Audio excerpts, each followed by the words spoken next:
Alright, for the semifinals match of MST Open Series, we have Paleozoic versus Kaiju Zoo, or the other way around, and this is the June 12th format, so we won't be seeing that grass looks greener unless you're really that brave to run it through 3 ashes. Okay, so on the left we have Imperium Duelist playing Kaiju Zoo, and on the right we have Jordan Benson. This is about 10 hours into the tournament, and just a quick reminder, I do have a Facebook at MST.TV, and then I have a Twitter you guys can follow at Tombox Creations, and I believe Jordan will be going first. I think most of you guys would be rooting for the Paleozoic player, as it is, well, the less represented deck, so everyone likes that. So we're going to see an activation of Paleozoic Morella. Morella has been activated, I think it's good to go. Dylan, what are you going to do? So Dylan, just a quick update. He did play in one of the previous feature match, and yeah, we're going to see what's going on. So he's going to change Twin Twister to that, so he's going to hit 2 of the back row. Simplifying the game state is a good thing, especially when you have nothing really committed. Now Paleozoics, one thing to keep in mind is that you always want to chain something when they activate traps, just so that they can't summon out their Paleozoics from the graveyard. So instead of using the Reckless Greed, he is just going to pass, and then he's going to put the Lost Wind. See, Lost Wind is actually a very, very important card because it does reset the card onto the field if there is a special summon monster, and that will allow you to basically trigger more of your graveyard Paleozoics. So 4 cards in hand for Dylan. He can increase his card count. He's going to activate the Fire Formation Tenki to add himself a Beast Warrior.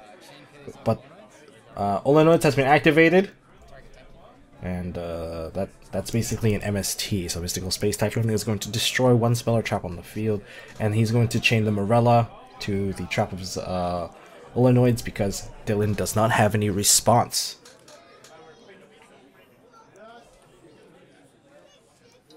Well, 3 cards to 2. Just a quick reminder to everyone that Paleozoic trap monsters, they're not really traps anyway, they're just considered monster cards. What happens is, well, they are unaffected by monster effects. And they're going to see Canadia to book it, and Olenoids will be chained, so now he has 2 monsters on the field. That's a decent position to be in. And now we're going to see... a barrage. I was going to say Broadbolt for some reason, but yeah, it's a barrage that's being activated, and you're either going to see a rat or a Thoroughblade or just something with attack. More likely a Thoroughblade, just because right now the game state is very, very simple. Now note that the Lost Wind that is just set cannot activate even if it's set from the graveyard.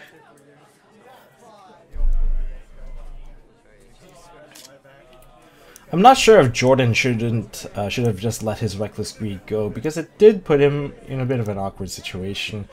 But I guess it would have been awkward if he did draw into his Lost Wind and being unable to mill it into the graveyard, and that could have put him in an even more awkward situation. This is the point where you can say, where was my Jinzo at? But of course, Dylan does not run Jinzo, he runs Kaiju. He does have a Kaiju in hand, so he's pretty safe from most monsters that Jordan can put onto the board. But you have to be very, very careful when you're playing against Paleozoics, just because the chain links do matter a lot, and you got to make sure that you're activating the correct stuff in the correct timing. So we're going to see a Thoroughblade. Thoroughblade was a pretty smart play. Now both these players, of course, they're 10 hours into a tournament, so they're not in the best mental condition for sure. So with the special summon of the Borbo, there's going to be the reset from the graveyard of the Lost Wind, and the Broad Bowl has been overlaid on top of the Borbo, which is going to fetch Dylan a Whiptail. And Whiptail doesn't do too much against a Paleozoic player because stat line wise they're about the same as the Paleozoics, and the banishing effect does not work against these monsters. One thing to know about Dylan is Dylan has not been playing Yu-Gi-Oh for a very long time. I haven't been seeing him at locals very much, and even if he does show, he doesn't even play. It's been like that for like a couple months already. But he is a very talented player. And I think one of the smart things you can do to actually minimize this entire board is to attach that Whiptail to the Broad Bowl. This is just a speculative play from my commentary point of view. You overlay into Chake-9, and then you revive that Whiptail, and then you proceed to kill both monsters, crashing your own Whiptail. That's what I think, anyway. Or you can play a bit more conservatively and just kill off one of the monsters and hope for the best. A Trident is a very important card in this matchup. Trident's main objective in this matchup is to constantly chain block off the Paleozoic player.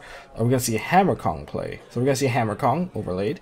Okay, and then we're going to see a Chake-9. Is he going to do this? No, he's going to straight up overlay and put the Hammer Kong into the field. Now, Hammer Kong without any material basically doesn't exactly do anything, but Hammer Kong with a material, that's a different story. And we're going to see the overlay of the Trident, and... oh, he's activating Trident's effect. Okay, and the Olenoids is unaffected by the Trident. That's a bit of a read the card moment for Dylan. And he's going to proceed to attack, so that's going to be for 400. So 16 to the 12, and that monster, of course, when it leaves the field, it is banished because it was summoned from the graveyard. And that's part of that monster's effect, or that trap's effect, rather. Now you can tribute it with a Kaiju, and you're good to go. If you do tribute it with a Kaiju, it's actually a pretty good situation.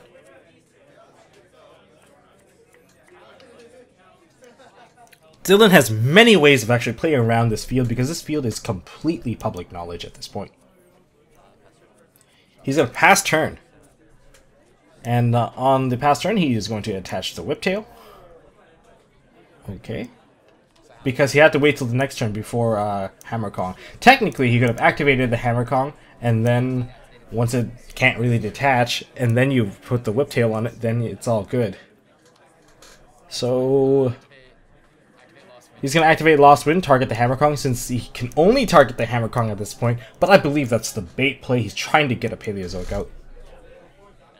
And Dylan says it's fine, so he's going to chain the Canadia.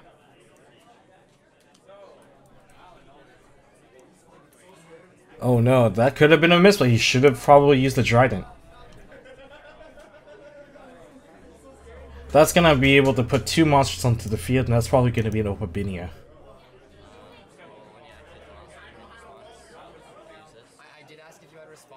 Yeah, there's no way. Dylan definitely missed the timing on this one because he did say it's fine. I think we all heard it here. So there is no way to chain in between. So this is why you have to be exceptionally careful when you're tired, because it might say things that you're completely overlooking. And this is one of those cases. Okay, we're going to see the Canadia come out. The Hammer Kong's effect is negated, which is, I guess it's a good thing because you don't exactly have to detach. And let's hope... Dylan can keep in mind of that, because if he detaches his Whiptail off of that Hammer Kong, that means he resolved. He finished resolving Lost Wind first. So there's the Opabinia. Opabinia, of course, is not affected by monster effects, and it is also able to search, I believe, Paleozoic trap cards to the hand by detaching one. Normally, it only detaches one. Because you lose the effect if you detach both. Or maybe you'll detach both, who knows. I believe the other effect that allows you to activate traps, I think that is a permanent effect regardless if you have materials or not.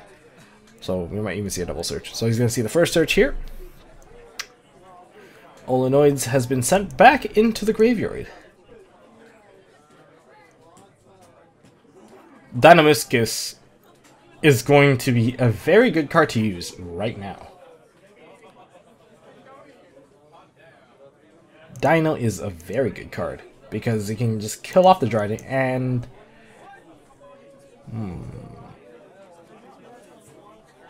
the Trident will be forced. Or you can get Canadia if you have another Paleozoic in hand. Even if you activate Canadia, you can actually force the burning of a Trident. Or you can bait the burning of a Trident play.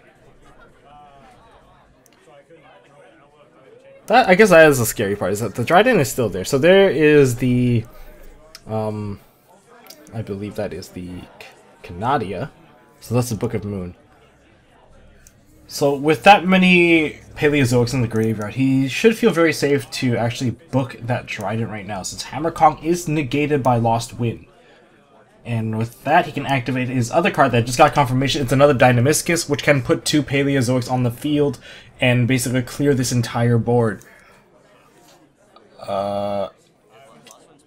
What is he doing? He's passing turn. This is not good. I don't think he realizes his opponent is running Kaijus. And that Opabinia is as good as dead at this point. Oh, this is a bad read. This bad read is actually going to cost him quite a bit because he could have put a totally awesome on the field. Okay, so it's just spacing things out. I think Jordan might have been a bit too passive on that turn.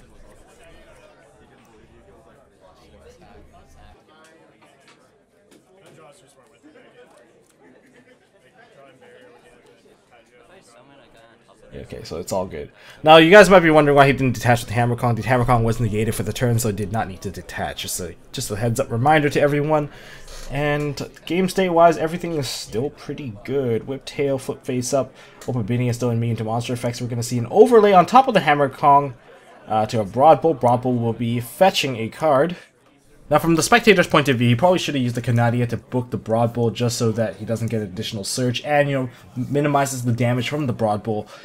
But in his point of view, he is actually feeling pretty safe. He's waiting for that Whiptail to attach onto something before he actually books it, so he can actually maximize the value, because right now the Opabinia isn't under any threat. I think someone's about to take a lot of damage. With the 400 damage taken earlier, this is a very scary and threatening board. So that that Broad Bull, how much attack does that Broad Bull have? It could be 12. I believe it's 12.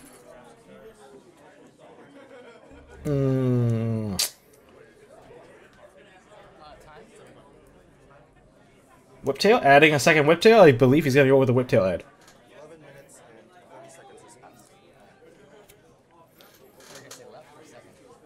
Oh, Dylan is actually doing a bit of calculation here. Does he have game? If he swings with the Dryden for 16, he attacks with the 12 with the Whiptail, attacks with another 12 with a second Whiptail. Of course, Dryden popping the Gamasiel. That could be a lot of damage.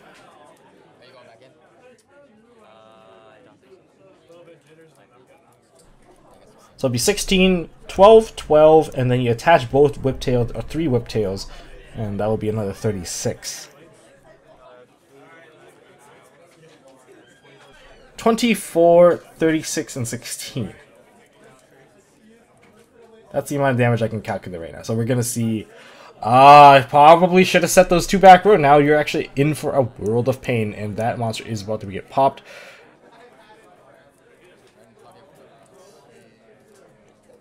How far can we go at this point?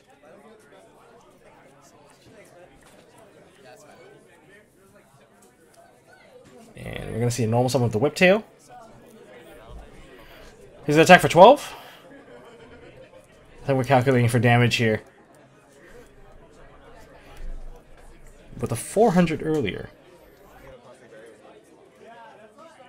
So, yeah, he's taking it all. And just to do the math for you in front of you, 12, 12, 16, and 36 with that 400 earlier, that is exactly game. That's 8,000. Oh, well done on the math, Dylan. Well done on the math. And now we proceed to game 2. First game, unfortunately, Jordan did suffer a big miss, but he did not realize he was playing against Kaijus, and waited a bit too long, and his Canadia, or sorry, not his Canadia, his Opabinia got tributed over. And that ultimately resulted in him dying, even though he was trying to prevent himself from taking too much life point damage and trying to preserve resources. Yeah, it kind of backfired a bit too hard on him, and I believe he's going to go first this time. And yeah, Dylan just chilling. He's feeling a bit restless.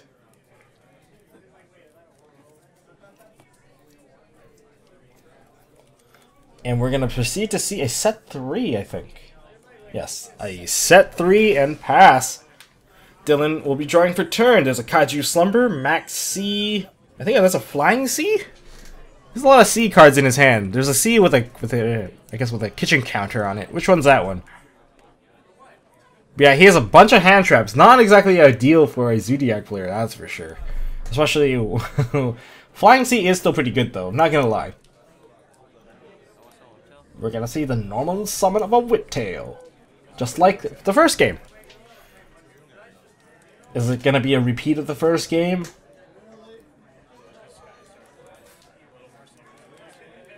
What are you gonna do? Are you gonna just attack now? Is that what you're gonna do?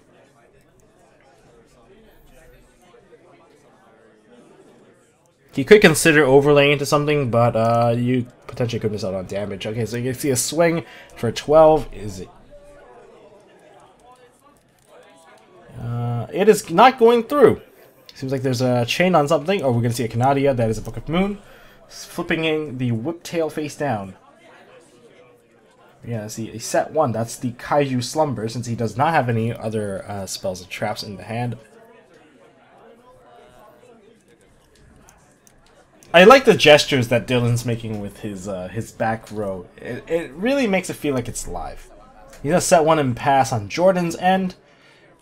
Oh, my body as a shield has been drawn. I'm not sure if that's any good in this matchup. Maybe you can use it to negate a Toad.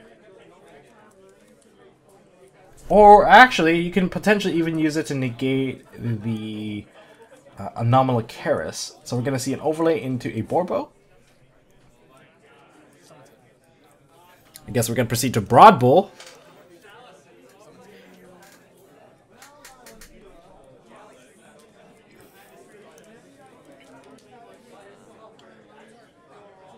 Is he going to attack? Is he going to search? Is he going to... Yeah, he's going to go for this face. He's going to try to go for 12 again. Oh wow, a Storming Mirror Force. Mirror Force is the card of the weekend. Storming Mirror Force is no exception to that. That is actually a really good Storming Mirror Force. Now, that Broad Bull has not activated his effect. That is going to mean Dylan's going to be missing one of his searches, and he cannot one-card overlay into Broad Bull anymore. So that's going to be blasted right back into the extra deck, and the other 2 cards will be sent to the graveyard. That's some value Mirror Force, and not only that, it is a trap card, so if Dylan does not have any response, we are going to see a trap.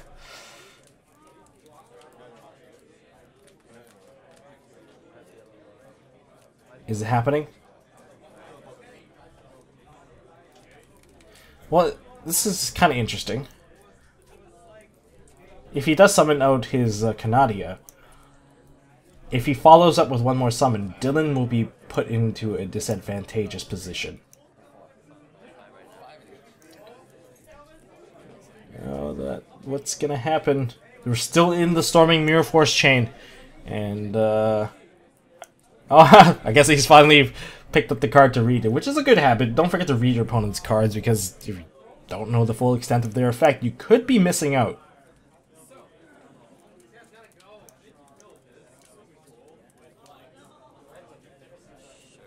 And it is getting blasted. Canadia is going to be special summoned as a result of this chain.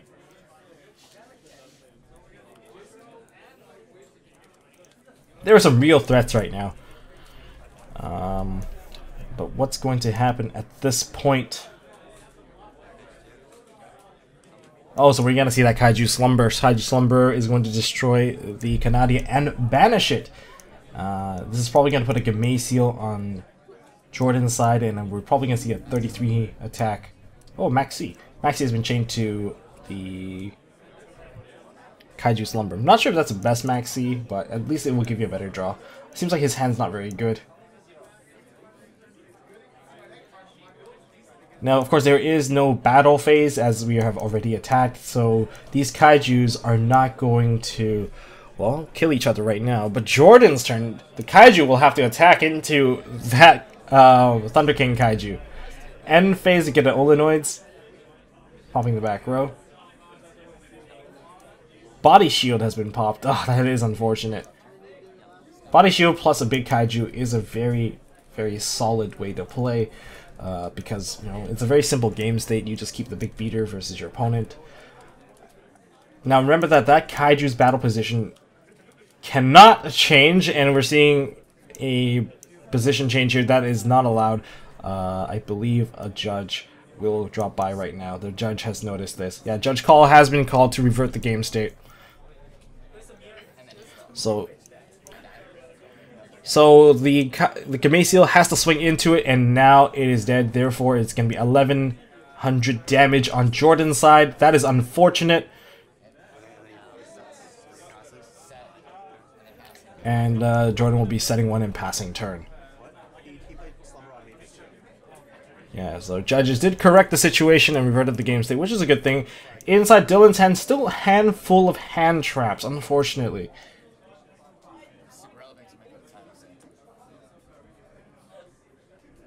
He is going to banish the Kaiju Slumber, and he's going to proceed to add a Kaiju into hand. I believe it's going to... he's adding Sticky String Kaiju. That is Kumongous. Dylan's hand is not exactly the best hand. This is the case of having hand traps and too many Kaijus. It's a very slow way of playing, but if he's able to actually put out one Zodiac monster and just go wombo combo right now, seeing how Jordan is flickering with his cards, it doesn't seem like his hand's actually that good. You know, these little actions actually give a lot of information. There's that Whiptail. Hammer Kong! Hammer Kong is probably the one being thrown under the bus. And there is the Broad Bull. If he cannot negate this Broad Bull, there's going to be a huge tell. But of course, if he does have another Mirror Force... Okay, we're going to see a Solemn Strike. That's going to be another 15. Oh boy, that's some life point damage he's taken.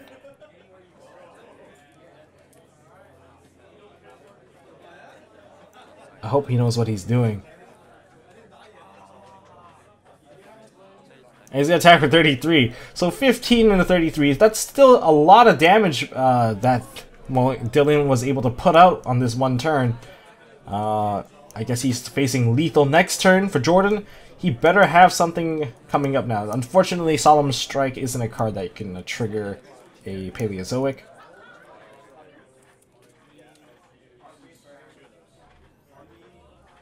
You guys are Raigeki that monster off.